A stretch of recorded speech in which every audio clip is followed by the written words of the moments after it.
So far మన యొక్క DSA series లో నేను ఈ ప్రాబ్లమ్ కి కష్టపడినంతగానం ఏ ప్రాబ్లం కూడా కష్టపడలేదు. అసలు ఆ ప్రాబ్లం ఏందనుకుంటారా, లీడ్ కోడ్ 560 సబ్ అరే సమ్ ఈక్వల్స్ కే ప్రాబ్లం అనమాట. ఈ ప్రాబ్లమ్ సంబంధించిన బ్రూట్ ఫోర్స్ అప్రోచ్ అనేది నాకు ఈజీగానే వచ్చేసింది. బట్ ఈ ప్రాబ్లమ్ కి ఆప్టిమైజ్డ్ అప్రోచ్ అనేది ఫైండ్ అవుట్ చేయడానికి నేనైతే వేరియస్ సొల్యూషన్స్ అనేది అండ్ వేరియస్ వేస్ లో ఆలోచిస్తున్నాను.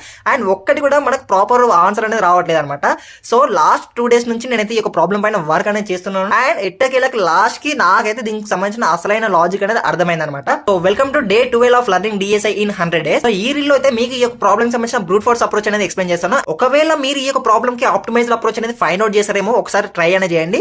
ఇన్ కేస్ రాకపోతే నెక్స్ట్ రీల్ లో ఖచ్చితంగా ఎక్స్ప్లెయిన్ చేస్తాను. సో వాళ్ళ ప్రాబ్లమ్ డిస్క్రిప్షన్ లో ఏమంటున్నారు, మనకు ఒక ఇంటీజర్ అరే అనేది ఇచ్చారనమాట. మనం ఏం రిటర్న్ చేయాలంటే ఇందులోకి సబ్ అరేస్ అనేది రిటర్న్ చేయాలి. సో ఎటువంటి సబ్ అరేస్ రిటర్న్ చేయాలంటే మనం ఏదైతే సబ్ అరే అనేది తీసుకుంటామో ఆ యొక్క సబ్ అరేలో ఉన్న ఎలిమెంట్స్ యొక్క సమ్ అనేది మనం యాడ్ చేస్తే మనకు కే కి ఈక్వల్ అవుతుందో ఆ అన్ని సబ్ అరేస్ యొక్క కౌంట్ అనేది మనం రిటర్న్ చేయాలి. మనకి ఇక్కడ 3 ఎలిమెంట్స్ అనేవి ఉన్నాయి అనమాట, 1,1,1. సో ఇందులో మనం నెంబర్ ఆఫ్ సబ్ అరేస్ యొక్క సమ్ అనేది 2 అవుతుందో ఆ యొక్క నెంబర్ ఆఫ్ సబ్ అరేస్ ని మనం రిటర్న్ చేయాలి. సో ఇందులో ఎన్ని నెంబర్ ఆఫ్ సబ్ అరేస్ ఉన్నాయి, సో 1,1 అనేది ఇది ఒక సబ్ అరే అవుతుంది అండ్ ఇంకొక 1,1 అనేది ఉంటుంది. సో ఇది ఇంకొక సబ్ అరే అనమాట. సో మనకి ఇక్కడ చూసుకుంటే 2 సబ్ అరేస్ ఉంటాయి, ఎందుకంటే 1+1 అనేది 2 అవుతుంది కదా, అండ్ ఇక్కడ కూడా 1+1 అనేది 2 అవుతుంది ప్రాబ్లం. సో అవుట్పుట్ వచ్చేసి ఇన్ దిస్ కేస్ 2. నా ఈ ప్రాబ్లం లో చూసుకుంటే మనకు 3 ఎలిమెంట్స్ ఉన్నాయి, 1,2,3. సో ఇందులో ఎన్ని సబ్ అరేస్ యొక్క సమ్ అనేది 3 కి ఈక్వల్ అవుతుంది. సి ఫస్ట్ 1,2 అనేది ఒక సబ్ అరే అండ్ 2,3 అనేది మనకి 5 అవుతుంది. So we should have to ignore that.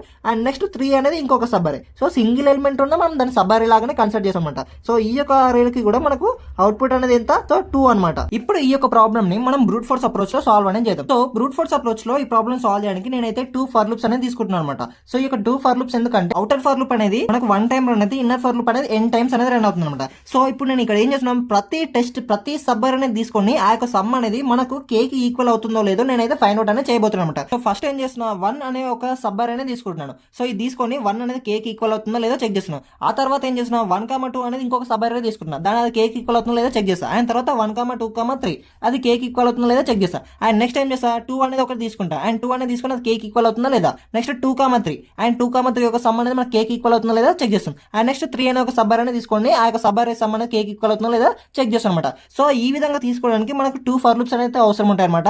So ఎందుకంటే మనకు ఫస్ట్ మనం ఐ అనేది ఈ యొక్క వాల్యూ తీసుకున్నాం, నెక్స్ట్ కేసులో మనకి ఏం కావాలి, ఈ వాల్యూ కావాలి. సో ఈ ఎలిమెంట్ ని కూడా మనం సబ్ అరేలోకి యాడ్ చేసుకోవాలి. సో ఇప్పుడు మనకి సబ్ అరేలో ఎన్ని ఎలిమెంట్స్ ఉంటాయి, 1,2 ఉంటుంది. అండ్ నెక్స్ట్ ఇటరేషన్ ఏమవుతుంది, మనకి 3 అనేది కూడా ఈ యొక్క సమ్ కి యాడ్ కావాలి. సో మనం ఈ యొక్క ఎలిమెంట్ ఈ యొక్క 3 ఎలిమెంట్స్ మనం తీసుకొని సబ్ అరేకి యాడ్ అనేది చేస్తాం అనమాట.